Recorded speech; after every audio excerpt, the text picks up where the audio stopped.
tema da mensagem hoje é crer e continuar crendo.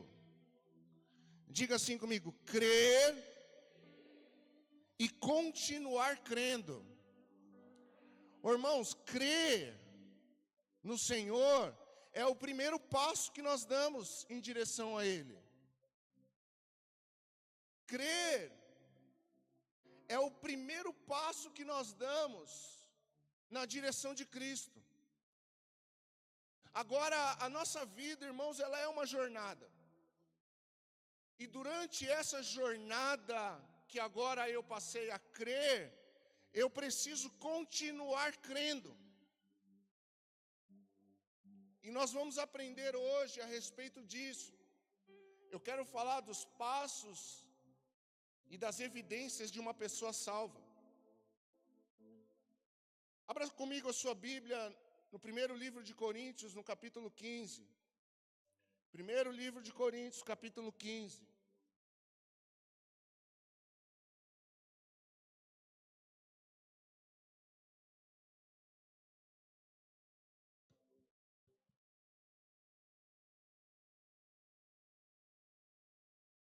NVT, tá?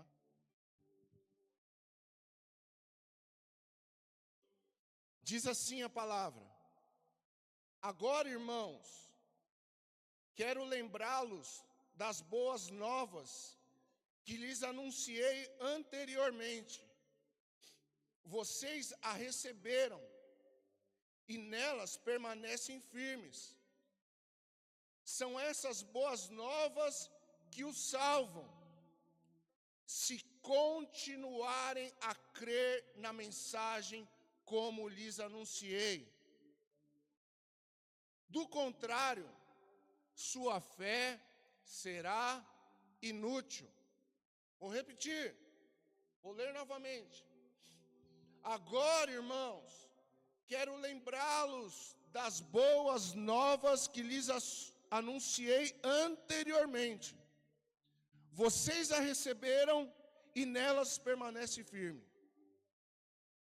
São essas boas novas que os salvam, se continuarem a crer na mensagem que lhes anunciei. Ao contrário, sua fé será inútil. Irmãos, quando eu li esses versículos essa semana, eu tomei um susto. Sabe quando você já leu de novo e de repente você lê e ela, opa! Por quê? Porque quando ele fala sua fé é inútil, isso me assusta. Isso mostra que existem pessoas que têm fé, mas a fé é inútil. Não basta dizer que tem fé, tem que ter uma fé eficiente. Então Paulo está escrevendo aqui para a igreja de Corinto a respeito do que eles estavam vivendo. E é importante nós entendermos o que significa as cartas aos Coríntios, aos Gálatas, aos de Éfeso e assim por diante. O que acontece, irmãos? Na maioria deles, Paulo ou ele está longe ou ele estava preso. E Paulo, como um apóstolo da igreja, aquele que plantou essas igrejas, recebiam cartas de mensageiros, como uma prestação de conta pelo que estava acontecendo na igreja. E então, depois de Paulo ler essas cartas, ele escreve uma devolutiva para a igreja. E essa carta de 1 Coríntios é uma delas, que ele devolve para a igreja de Corinto. E aí ele fala a respeito disso: olha, eu quero lembrá-los. Vocês precisam lembrar sempre das boas novas que eu preguei para vocês. Porque são estas boas novas que vai salvar vocês se vocês permanecerem firmes. Está escrito ou não está escrito isso? Então, irmãos, isso aqui é importante para nós. Qual é o quadro que eu enxergo aqui? Eu enxergo um quadro de uma igreja que estava com algumas dificuldades na sua fé, com alguma dificuldade nas suas crenças, com alguns desvios nas suas crenças. Então Paulo vem e fala assim, viu, o evangelho que eu preguei para você anteriormente, essas boas novas, são elas que vão salvar, porém vocês precisam continuar firmes. Por quê? Porque senão a fé que vocês falam que tem, vai ser inútil. Porque, irmãos, qual que é o principal papel da nossa fé? Não é transportar montanhas, não é ativar milagres. Isso acontece. Se Jesus disse que a nossa fé pode movimentar montanhas, ela pode. Se nós lemos que a fé, por meio da fé, pessoas receberam milagres, isso acontece até hoje. Agora, esse não é o principal objetivo, porque em um determinado momento Jesus diz assim, vocês estão me seguindo por causa dos milagres que eu tenho feito, e não porque vocês estão crendo em mim. Pegou? Vocês têm fé para as coisas, mas não têm fé no que eu digo. O que é isso, irmãos? Qual que é o principal papel, então, da nossa fé? O principal papel da nossa fé é nos salvar da condenação eterna. O principal papel da nossa fé é nos reconectar. Aquele que criou todas as coisas, aquele que é o dono da vida, é nos reconectar a Ele. A nossa fé é por meio da fé que nós cremos que tudo que foi feito se fez por Ele. É pela fé que nós lemos as Escrituras e acreditamos que as Escrituras é a vontade de Deus para a minha vida. Pela fé, a fé nos conecta a Deus. É a fé que nos salva, é essa fé que Paulo está falando assim, olha, do contrário, a sua fé é inútil. Tem uma passagem aqui ainda no livro de Coríntios que diz assim, olha, se a fé que nós temos é somente para essa era, nós somos os mais miseráveis e necessitados de misericórdia. Por quê, irmãos? Porque nossa fé não é para ter coisa, nossa fé é para viver na eternidade com Cristo Jesus. Agora é fato, é evidente que há sinais na vida daquele que tem fé em Cristo. Acontecem maravilhas, acontecem milagres, isso a gente não pode desconsiderar, mas isso não pode vir em primeiro lugar. Porque, irmãos, nós temos uma fé para a salvação, e sabe o que eu quero te dizer? Durante a jornada da nossa vida, precisamos continuar crendo na mensagem da salvação. Deus te chamou para uma jornada, não foi para um momento. Deus nos convidou para uma jornada, não para um momento. E sabe, irmãos, a gente vive na expectativa de viver um momento com Deus.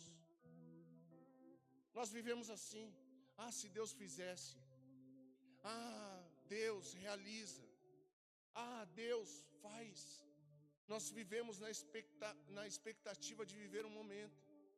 E não foi para isso que Deus nos chamou para viver a plenitude da sua presença e do seu poder. Deus nos chamou para viver com Ele diariamente, o tempo inteiro, isso é eternidade. Eu sempre digo aqui, quando a gente fala de eternidade, às vezes a gente pensa só em morar no céu. Não, irmãos, a eternidade começou já. Quando você é salvo em Cristo, você já entrou na linha da vida da salvação. Irmão, você não entendeu isso. Quando você entrega a sua vida para Cristo, Ele te coloca na linha da eternidade. Ele é Deus de eternidade a eternidade, diz a palavra. Você já está vivendo a sua eternidade. Que venha o teu reino aqui na terra como Ele é no céu. Isso é viver eternidade. Então nós precisamos entender que o Senhor nos chamou para uma jornada e nós precisamos continuar crendo. Porque nessa vida, muitas vezes, as nossas correrias, as nossas ambições sufocam a nossa fé em Cristo e acabamos esquecendo da palavra. As nossas correrias e as nossas ambições muitas vezes nos tiram do propósito de Deus. E é aí, irmãos, que a gente vai esquecendo do crer novamente, do continuar crendo.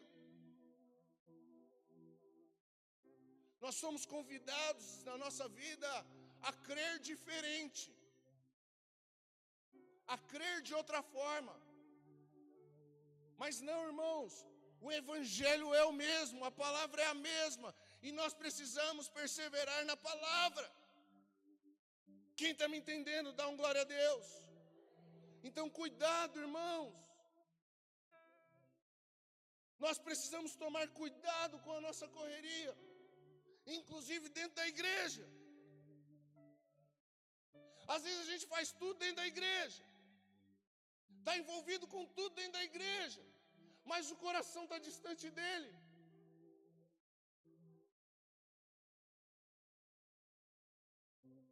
É o que a gente fala aqui de viver no automático. Vivemos uma vida com Deus no automático. Não, nós fomos chamados para andar com Ele. E muitas vezes nós estamos como aqueles discípulos a caminho de Emaús. Ele está do lado falando com a gente nem o percebe. Nem percebe que é Ele que está ali do nosso lado. Então, irmãos, nós precisamos crer e continuar crendo nele todos os dias da nossa vida. Ele é Deus no dia bom, Ele também é Deus no dia mau. Ele é Deus na felicidade, mas Ele também é o Deus na angústia. Ele é o Deus na coragem, só que Ele também é o Deus no medo. Ele é o Deus na saúde, mas Ele também é Deus quando estamos doentes. Crer e continuar crendo até que Ele venha. Até que Ele venha, continuar crendo até que Ele venha. Então o Senhor nos trouxe aqui nessa manhã, talvez para realinhar a nossa fé e reordenar os nossos propósitos. Realinhar a nossa fé e reordenar os nossos propósitos. Será que não tem propósitos que a gente precisa reordenar ele? Colocar ela nos devidos lugares? Ei, pai, mãe, qual que é o seu principal propósito de vida? É ganhar dinheiro, está errado. É amar seus filhos, é amar sua esposa, é amar seu marido, esse é o primeiro. Reordena os propósitos. Esses dias nós estávamos conversando, no começo da madrugada, a gente ali conversando, e a gente falando sobre essa correria da vida. E a Andressa dizia para mim assim, olha, eu não quero perder o propósito, eu não quero perder o foco. Eu não quero, porque senão a correria vai sucumbir a gente, e a gente vai viver aquela correria tudo de novo, eu não quero.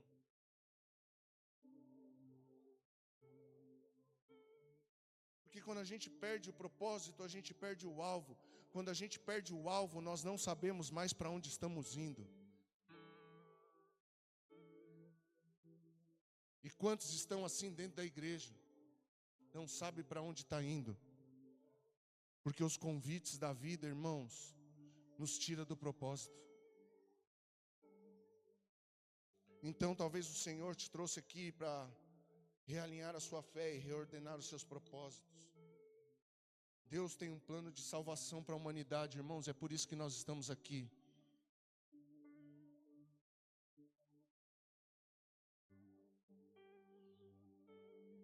Deus nunca pensou e planejou em você ser uma pessoa poderosa. Deus nunca pensou e planejou em te fazer uma pessoa mais, não. Deus sempre sonhou e planejou redimir a humanidade. E esse é o propósito nosso de vida, esse é o propósito da igreja. Cooperar com Cristo na remissão da humanidade.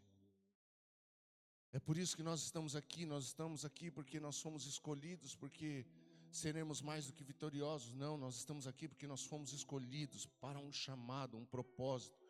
O ministério do ID começou, irmãos.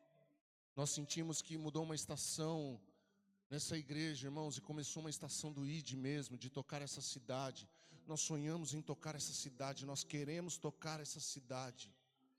Por isso nós precisamos de pessoas assim, lá. Porque nós vamos tocar essa cidade. E nós precisamos entender isso. Agora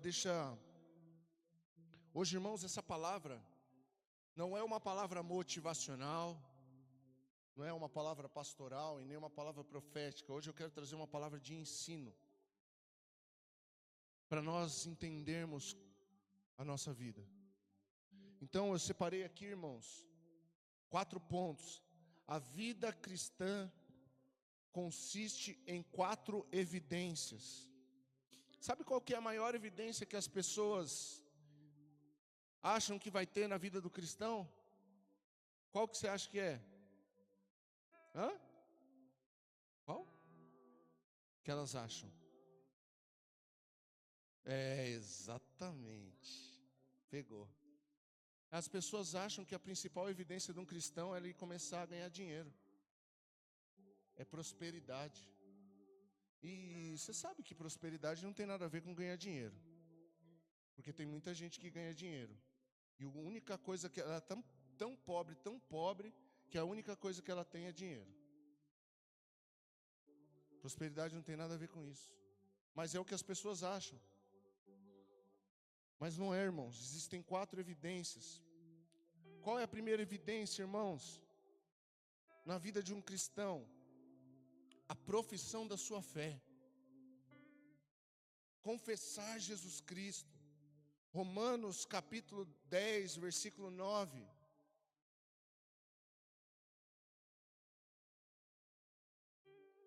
Diz assim: se você declarar com a sua boca que Jesus é Senhor e crer no seu coração que Deus o ressuscitou dos mortos, será salvo. Então, irmãos, esse é o primeiro passo de uma vida cristã. Essa é a primeira evidência de uma pessoa. Qual? Era declarar que Jesus Cristo é Senhor da sua vida. Existem várias formas, uma delas é crer no coração e confessar com a boca. É aquele desafio que nós fazemos no final do culto. Você vira e fala: Jesus é Senhor da minha vida. Outro ponto, irmãos, que declara e que nós professamos a nossa fé no nosso estilo de vida lá fora. Então, irmãos, confessar a nossa fé, declarar a nossa profissão de fé é importante, é necessário para a nossa vida. Sabe, ao confessar Jesus Cristo, que Ele é Senhor e Salvador da nossa vida, abre uma porta de salvação para nós. Quando confessamos Jesus Cristo, que Ele é Senhor e Salvador das nossas vidas, abre-se para nós uma porta de salvação. E sabe, irmãos, uma coisa, é evidente que a salvação que mais nos importa é a salvação eterna. Agora, não é só a salvação eterna que o Senhor quer nos dar. Deus quer nos salvar também dessa terra e desse mundo perverso. Deus quer nos salvar de tudo aquilo que nos afasta da sua presença. Deus não quer só nos levar para o céu. Deus quer que sejamos o céu na terra. Na oração de Jesus, em João 17, ele ora e fala: Senhor, eu não peço que o Senhor os tire da terra, mas eu peço que o Senhor os livre do mal. Isso é salvação na terra. Salvação consiste em vida eterna com Deus, e vida salva aqui nessa terra. Então o Senhor quer nos salvar. Ele abre uma porta para que a gente possa sair. Irmão, imagina você num labirinto da vida. Eu não sei por onde sair, eu não sei. Aí você olha e fala assim: Jesus! E Ele abre uma porta: vem por aqui. Vem por aqui. E muitos de nós temos nos contentado, irmãos, pasme, com a salvação eterna, mas vivendo o inferno na terra. Não, eu sou salvo, mas você vive uma vida de inferno. Você não tem paz. Você não tem alegria. A sua casa não pula de alegria. Mas eu sou crente, pastor. Crente, desculpa, irmãos, até o diabo é. Me perdoa, mas está escrito na Bíblia.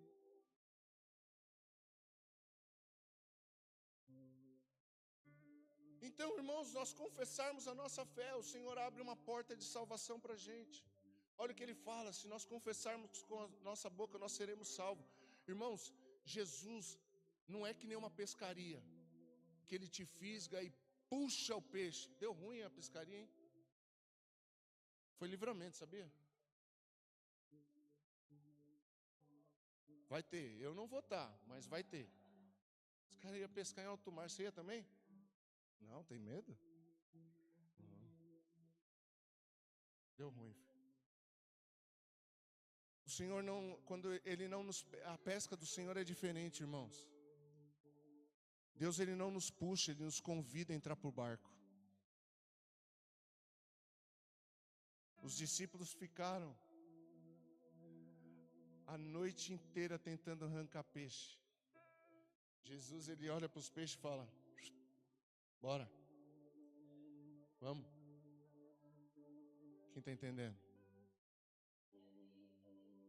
Então, quando Jesus Ele abre a porta de salvação para a gente, Ele não nos empurra. Ele fala: vem. Então, declarar abre uma porta para nós, irmãos. Agora, quem precisa decidir entrar pela porta somos nós. Quando nós confessamos o Senhor, irmãos, não é o fim da nossa jornada, é o começo. É o começo de uma jornada com Cristo. E posso te falar, ela não é fácil. Como viver não é fácil. Ela não é um mar de rosas. Você não está convidado a viver agora, os seus problemas acabaram. Não. O Evangelho não é igual às organizações Tabajara. Os mais jovens não vão lembrar disso. Mas o pastor Márcio me dizia que quando passavam... Quem lembra da organizações Tabajara? Confessa a idade agora mesmo. Os seus problemas acabaram. Não, irmãos.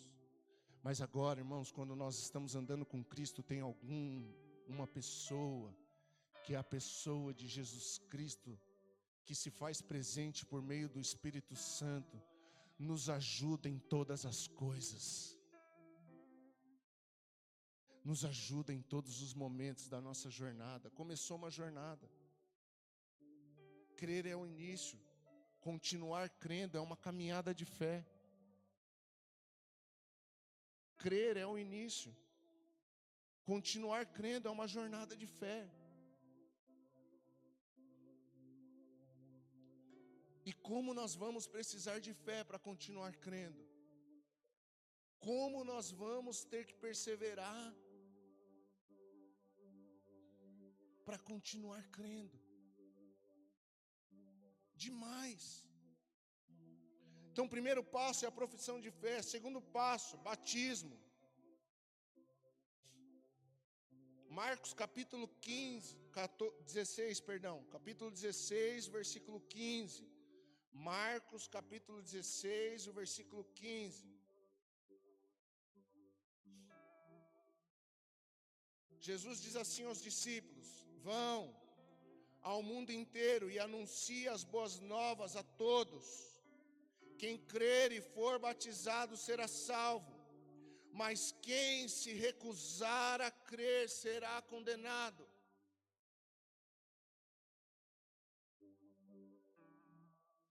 Então, irmãos, aqui Jesus deixa muito claro, muito explícito sobre o crer e ser batizado. Sabe qual que é o problema, irmãos? Fizeram algo em torno do batismo que, desculpa, não é. Estão negando o batismo para pessoas, irmãos, pasme. Uma vez, Felipe se põe a caminhar do lado de uma carruagem, e ele observa que tem um homem, um eunuco, lendo as escrituras, e ele diz: você entende o que você está lendo? Ele falou assim: como eu vou entender se não tem quem me ensina?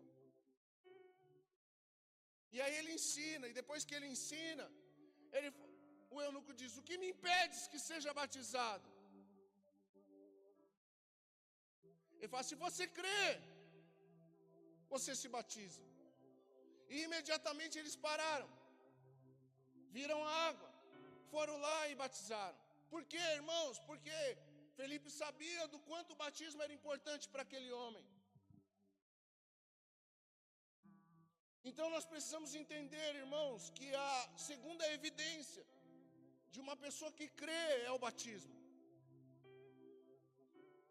Batismo, irmãos, é um ato profético que revela a nossa morte para essa vida mundana e a ressurreição para uma vida celestial. O batismo, ele é um ato profético que ele revela, que ele mostra a nossa morte para uma vida mundana. E o que é uma vida mundana? É uma vida sem Cristo. O que é uma vida mundana? É a nossa vida, é o nosso desejo. Agora, irmãos, quando nós estamos em Cristo, nós ressuscitamos para uma vida celestial. Agora eu não caminho mais sozinho, eu caminho com o Senhor. Eu caminho com Deus. O batismo não é um certificado de santidade, é uma declaração de que agora eu sou de Cristo.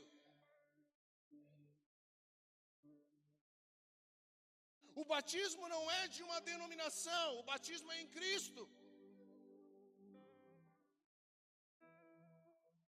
O batismo aqui é assim, ali é assado. Não, o batismo é em Cristo, irmãos. Nós somos batizados em nome do Pai, do Filho e do Espírito Santo. E essa é uma evidência, irmão. Sabe o que é triste? E eu falo isso com amor, sem condenação, que tem muita gente dentro da igreja. E por causa de ensinos errados, às vezes ele está 10 anos. Ele está na igreja. Ele está ali participando. Mas que ensinaram alguma coisa para ele, ele não batiza. Esses dias a gente estava numa discussão saudável, num podcast. Inclusive com os meus amigos, o pastor Eli, o apóstolo Natanael. Depois, se você quiser, entra lá no canal do Espaço Cristão de Atibaia, está lá. E a gente estava falando sobre ser batizado, por exemplo, uma igreja que não deixa uma pessoa que não desceu as águas ainda participar da Santa Ceia. Aí me perguntaram o que eu acho. Eu vou falar já o que eu acho. Mas eu respondi com uma pergunta.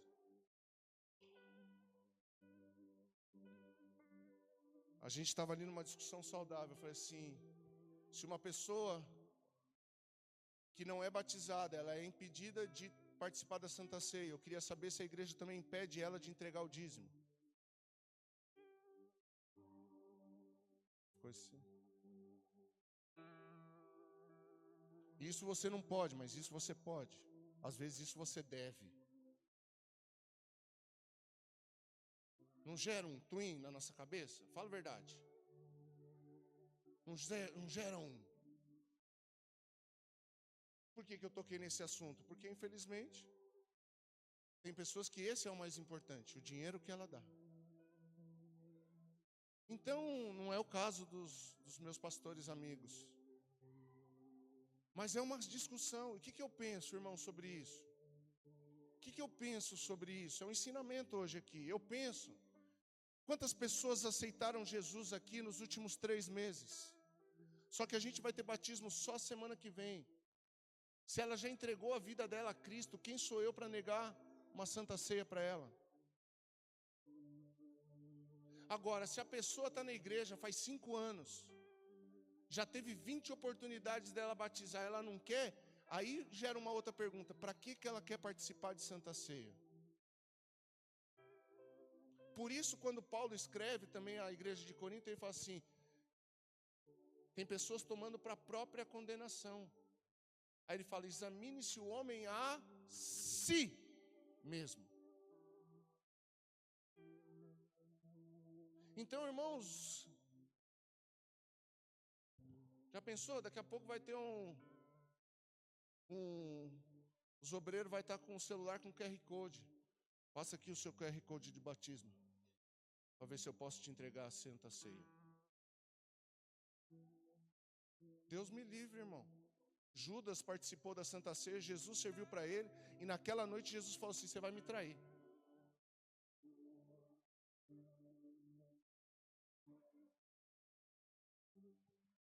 E outra coisa, irmãos, batismo, você não batiza porque você é santo. Você batiza porque você decidiu a se santificar a partir daí. Pastor, mas eu tenho alguns defeitos, irmãos. Que atire a primeira pedra quem não tem. Deixa eu te falar, eu vou contar os meus aqui, você vai sair da igreja. Eu também tenho, pastor Márcio também tem, pastor João também tem, um monte de defeito. Não é sobre isso. Está chegando, hein? As pernas estão inchadas.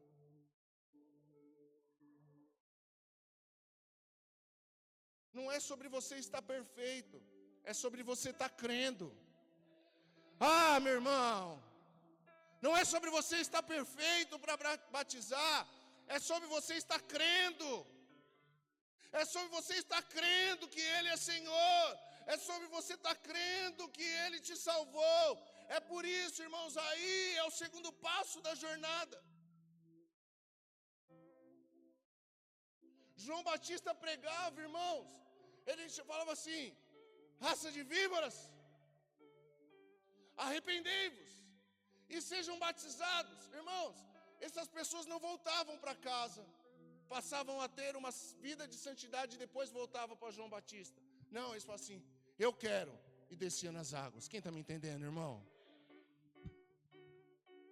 Então, como alguém pode chegar a você? Você não está preparado para o batismo.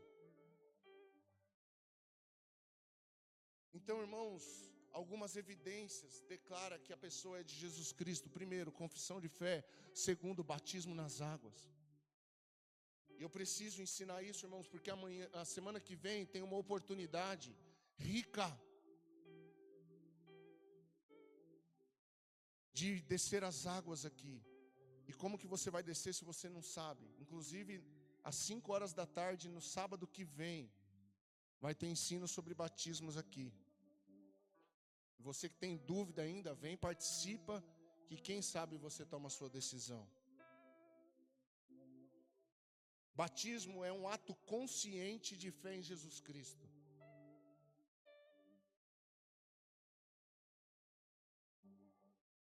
Batismo não é emoção, irmãos, batismo é decisão. Tem gente que fala assim: ah, eu não batizo porque depois eu não vou poder fazer um monte de coisa. Quem fala o que vai poder e que não vai poder vai ser o Espírito Santo no seu coração, irmãos. Não é a igreja. É a palavra que você vai ler, que você vai passar a fazer devocional, que você vai passar a ter intimidade. Aí você vai falar: nossa, como que eu estou longe disso? Preciso dar uma melhorada. Nossa, como eu não amo a minha esposa como Cristo amou a igreja. Vou dar uma melhorada. Tem um monte de homem batizado aí que trata a esposa que só que misericórdia, como objeto.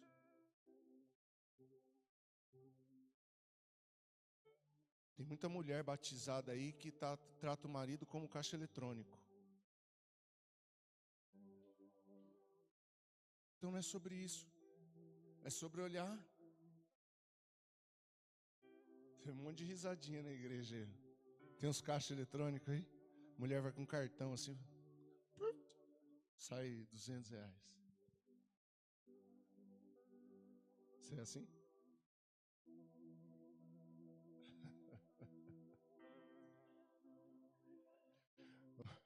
Esse cachê é forte. Hã? Não batiza quem está perfeito, batiza quem crê. Posso ouvir um amém? Não batiza quem está perfeito, batiza quem crê. Pastor, com quantos anos pode se batizar? Batiza quem crê. Batiza quem recém-nascido crê? Não. Agora uma criança, irmãos, que pede para subir no altar e tocar para o Senhor, você acha que ela já está desenvolvendo o crer dela? Você vê as crianças adorando aqui nessa igreja aqui, irmãos. Eles vêm aqui na frente na hora do louvor. Devia ter uma câmera aqui para colocar no telão, porque a gente ia ficar com vergonha.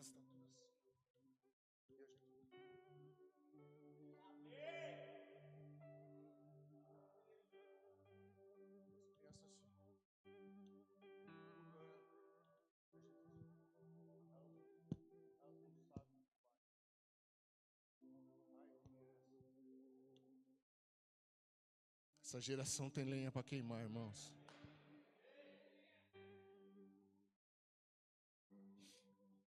Terceiro passo. Primeiro, batismo. Não, primeiro, profissão de fé. Segundo, batismo. Terceiro, santificação. Santificação.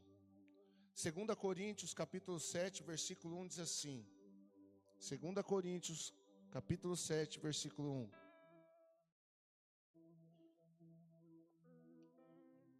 Amados, visto que temos essas promessas, purifiquemo-nos de tudo que contamina o corpo ou o espírito, tornando-nos cada vez mais santos, porque tememos a Deus. Amados, visto que temos essas promessas, purifiquemo-nos de tudo que pode contaminar o nosso corpo e o nosso espírito, que é um com Deus. E o que é isso, irmãos? Isso é uma jornada de vida, irmãos. Isso é uma jornada na nossa vida. Uma jornada de santificação. A Bíblia diz que a nossa salvação, ela vai sendo aperfeiçoada. E esse talvez seja o processo que mais vai levar tempo na nossa vida. Não tenha, posso falar uma coisa? Tem coisa que não adianta a gente ter pressa. Porque tem coisa, não adianta você querer mostrar para as pessoas que você mudou. Isso é exterior. As primeiras pessoas que precisam ver a diferença da sua salvação são os de dentro da sua casa. As primeiras pessoas que precisam ver a evidência da sua salvação é aquelas pessoas que vivem com você. E a gente está acostumado ao diferente. Não, agora eu vou mostrar que eu sou diferente.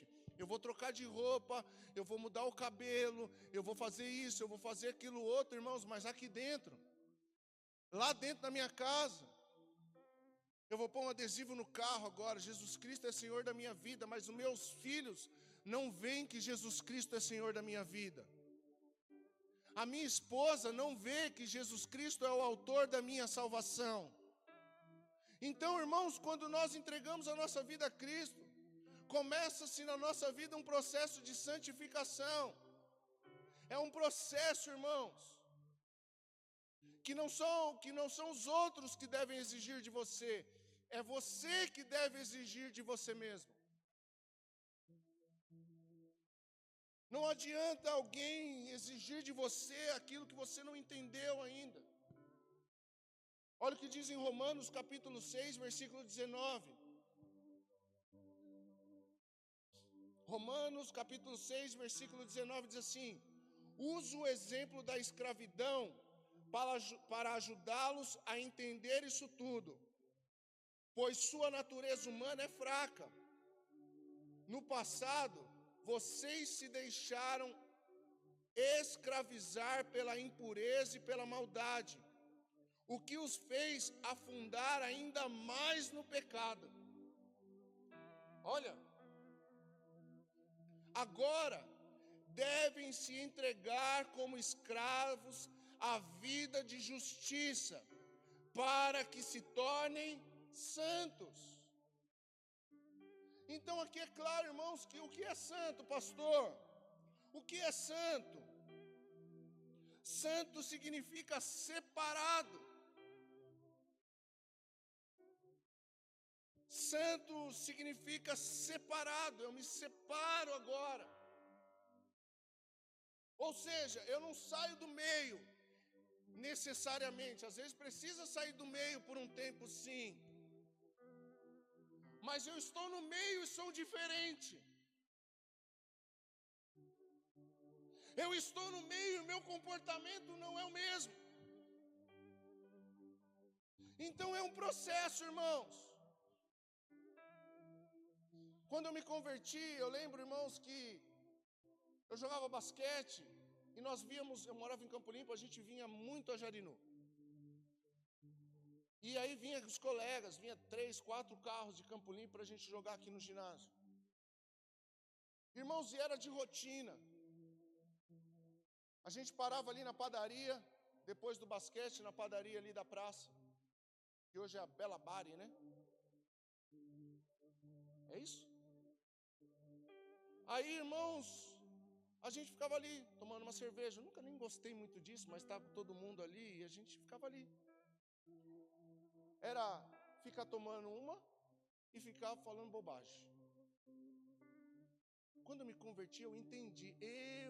Ninguém nunca me pediu, eu entendi. Eu falei, para mim não dá mais. Então eu fiquei um tempo. Mas aí passou um tempo que eu falo, agora eu posso. Por quê? Porque agora isso não vai mais me contaminar. Irmãos, tem aqui 2 colegas que andam de cavalo comigo. Eles poderiam testificar o contrário da minha vida. Não, quando a gente anda, você vai lá, você fica falando, eles podem falar.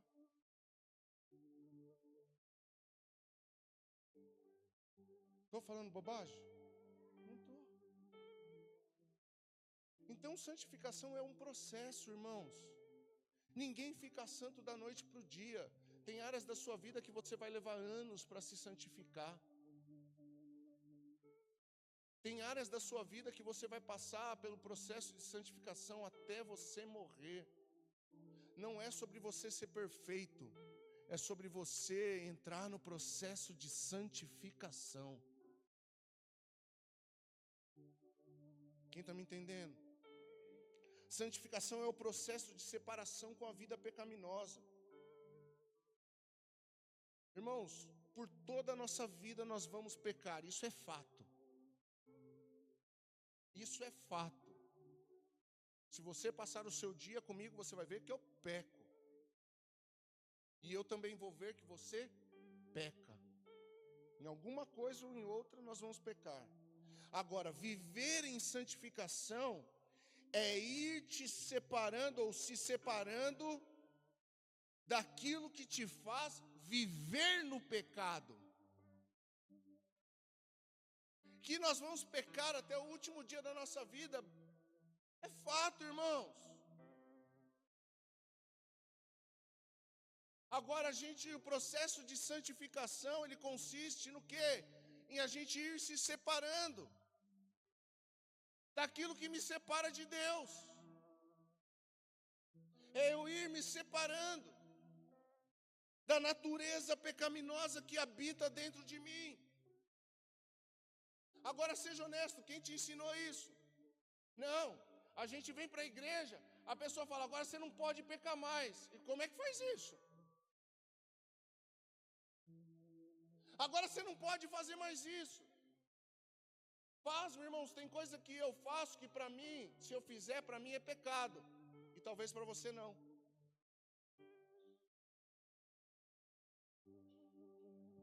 Sim, pode ter certeza, irmãos. Agora, existem alguns pecados denominados na palavra. Isso acabou. Não é não. Quando Deus diz não, é não.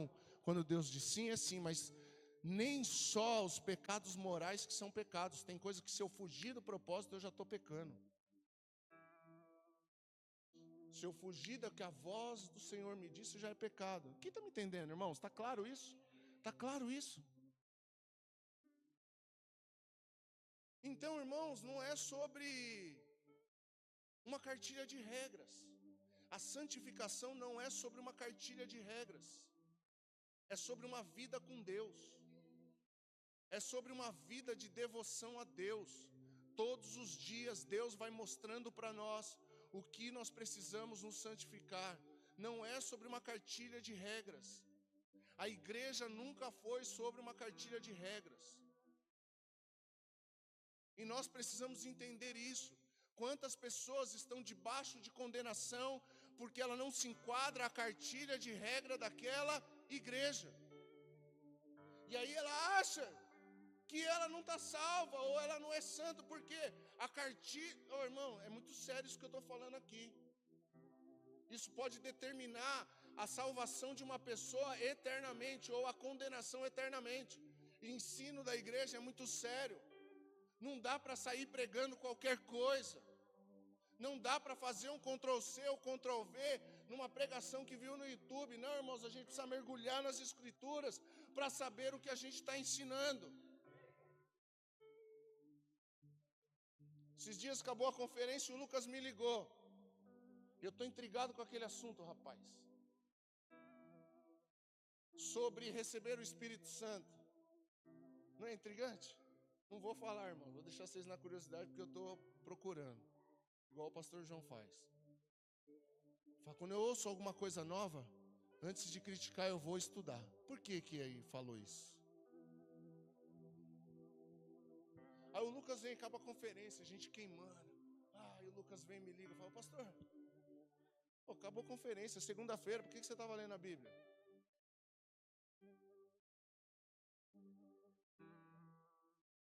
Porque esse é o processo da vida dele, tem que ler, irmãos, tem que ter devoção a Deus. O que Deus falou ontem, talvez já não serve mais para hoje. A comida de ontem talvez foi para ontem, a comida de hoje é para hoje. Lembra quando era no deserto? Pegue a porção de hoje. Não guarde, porque a de amanhã eu vou mandar. Então, irmão, se hoje foi uma bênção para você essa manhã, deixa eu falar, amanhã de manhã, Jesus está esperando com uma boa nova.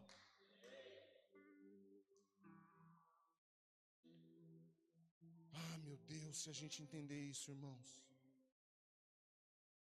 É tão simples. Sabia que viver, ser crente em Cristo, é leve?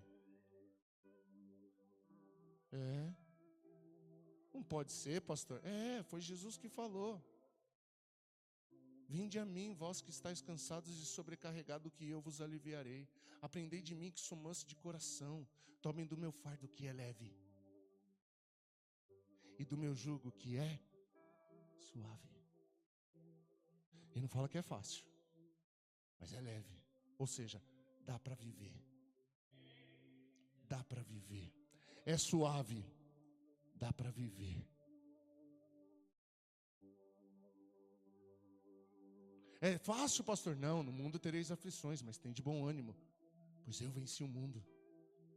Fácil não é, mas dá para viver. Dá para ser. Dá para ser. E por fim, a quarta evidência, irmãos, que eu penso que é para isso que nós fomos salvos e é para isso que nós recebemos o Espírito Santo, é anunciar as boas novas.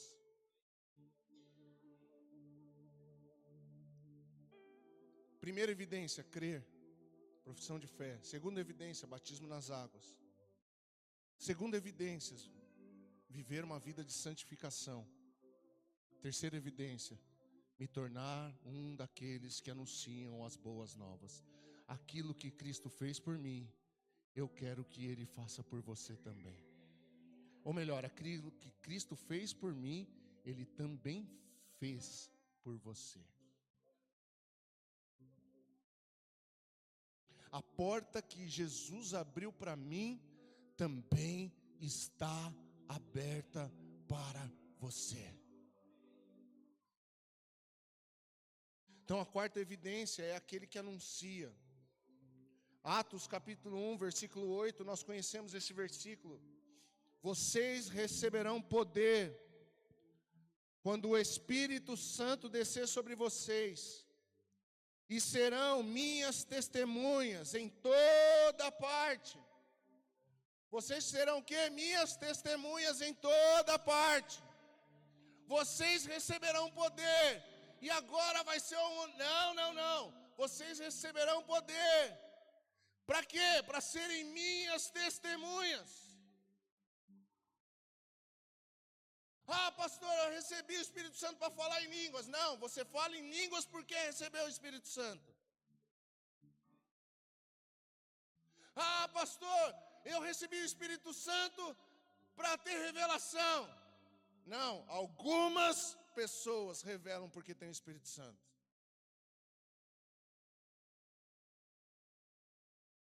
Ah, pastor, eu recebi o Espírito Santo, agora eu rodo na igreja. Não. De vez em quando eu extravaso na igreja conscientemente porque eu recebi o Espírito Santo. Mas você recebeu o Espírito Santo para outra finalidade. Ser empoderado por Deus para ser testemunha dele em toda parte.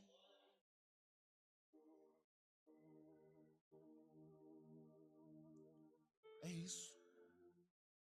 Escute. Romanos capítulo 10, versículo 14. É o último versículo que nós vamos ler hoje. Mas como poderão invocá-lo se não crerem nele? E como crerão nele se jamais tiverem ouvido a seu respeito? Como ouvirão a seu respeito se ninguém falar? Ou seja, o Senhor nos deu o Espírito Santo para nós nos tornarmos a voz do que clama. O Senhor nos deu o Espírito Santo para que nós possamos abrir a nossa boca e ser a boca de Deus na vida das pessoas. Você foi salvo porque tem pessoas ao seu redor que precisam da salvação que você recebeu. Escute, isso é muito sério.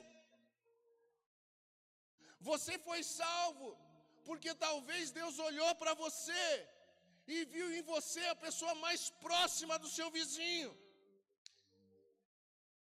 Às vezes Deus te salvou porque viu em você a pessoa mais próxima do seu filho, da sua mãe, do seu pai, daquele amigo da escola, daquele amigo do serviço. Viu? É você mesmo. Olha aí. É assim que Deus faz.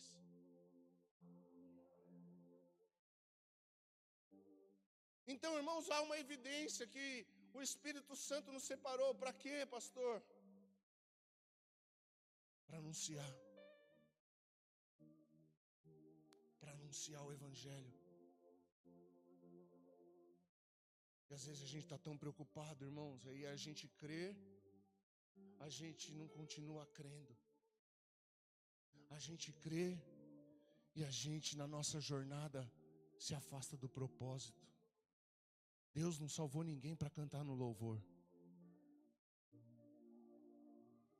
Deus não salvou ninguém para ser um pregador de igreja. Não. Se o que fazemos aqui não te conectar à presença do Altíssimo, inútil é a nossa fé.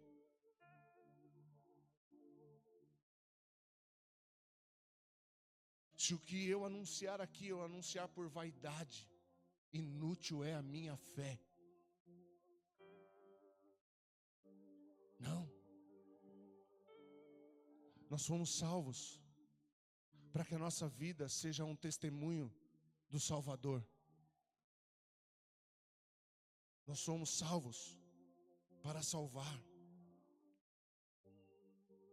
Anunciar a salvação é o nosso verdadeiro chamado. Muitos perguntam, falam assim: pastor, eu não sei o meu chamado. Ah, pastor, eu não sei o meu chamado. A gente acha que chamado é tocar bateria. Não é, cara. Chamado é salvar aquelas pessoas que entram no seu carro.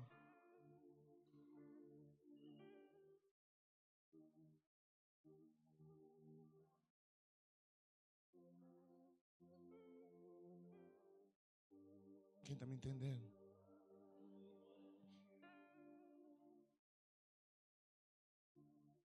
Tem pessoas precisando de você. Tem pessoas precisando de você. Tem pessoas precisando da palavra que você tem para entregar para ela. Nós carregamos uma mensagem, irmãos. Nós carregamos uma mensagem, Ezequiel. Nós carregamos uma palavra. E tem gente que você vai voltar para casa hoje, e no seu caminho você vai encontrar, e ela precisa daquilo que está aí dentro. Tem pessoas na fila do mercado que precisam do que você tem aí dentro. Você carrega uma mensagem.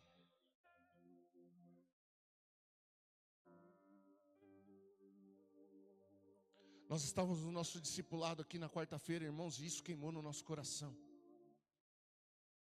Sobre nós irmos, sobre nós falarmos, sobre nós anunciarmos. O Ezequiel, ele falou, olha, a gente estava falando sobre a gente ganhar os lugares onde a gente estava. Aí surgiu o assunto academia. E aí o Ezequiel falou assim: quem que vai ganhar academia? Quem é que está lá dentro?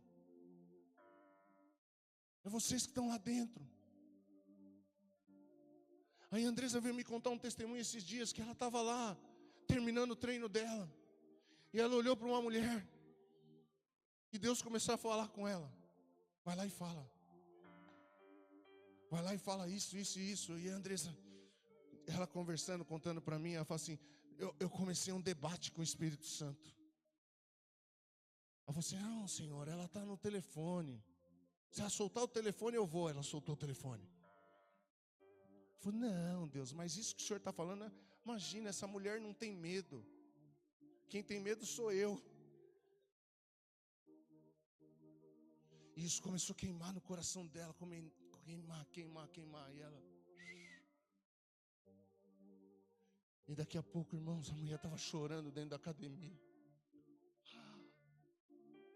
Meu Deus.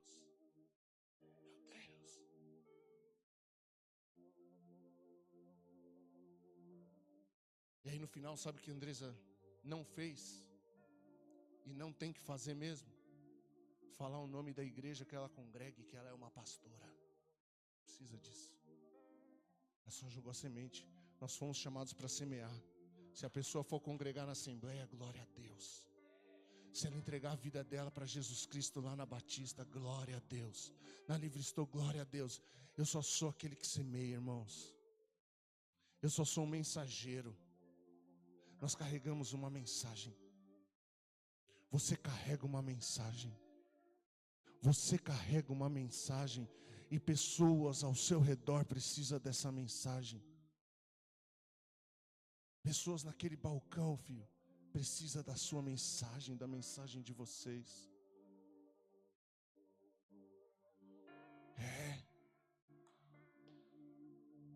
É assim. Quantos clientes que a gente vai bater na porta que eles não precisam do nosso serviço, eles precisam da nossa mensagem.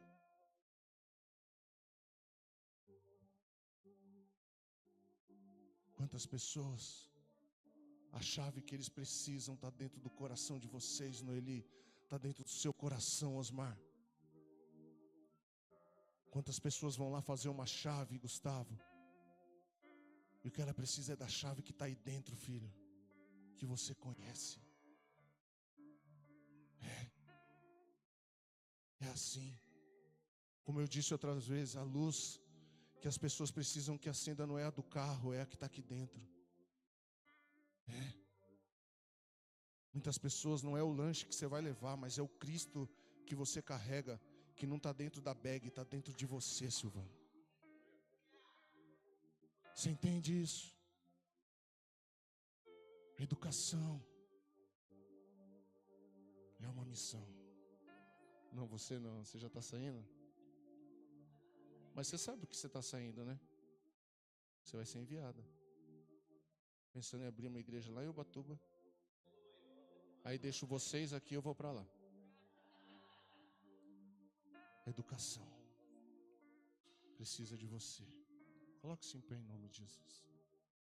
Eu quero orar para que a gente possa ter esse entendimento. Feche seus olhos por um instante. Feche seus olhos por um instante. Vamos. Coloque a mão no seu coração. Eu quero orar com você. Quero pedir que o Espírito Santo dê clareza a respeito dessas coisas para nós. Porque só Ele pode trazer luz da nossa mente. Só Ele pode revelar algo celestial sobre as nossas vidas. Pai, nós oramos em nome de Jesus. E eu peço, Senhor, nessa manhã que o Senhor venha trazer clareza dessa palavra dentro de cada coração agora, Pai. Que possamos entender, Senhor, que nessa jornada de vida há um propósito para nós, há um propósito para as nossas vidas. Ah, Jesus, obrigado, Deus, porque o Senhor tem nos ensinado com palavras de conhecimento e sabedoria nesse lugar. Obrigado, Senhor, porque do alto o Senhor tem derramado sobre nós um alimento precioso. E nos ensina a nos nutrir desse alimento. Nós precisamos aprender a nos nutrir do alimento, do pão que vem do céu. E é por isso que nós oramos e agradecemos a Ti. Amém. Irmãos, eu quero fazer um desafio aqui. Se alguém nessa manhã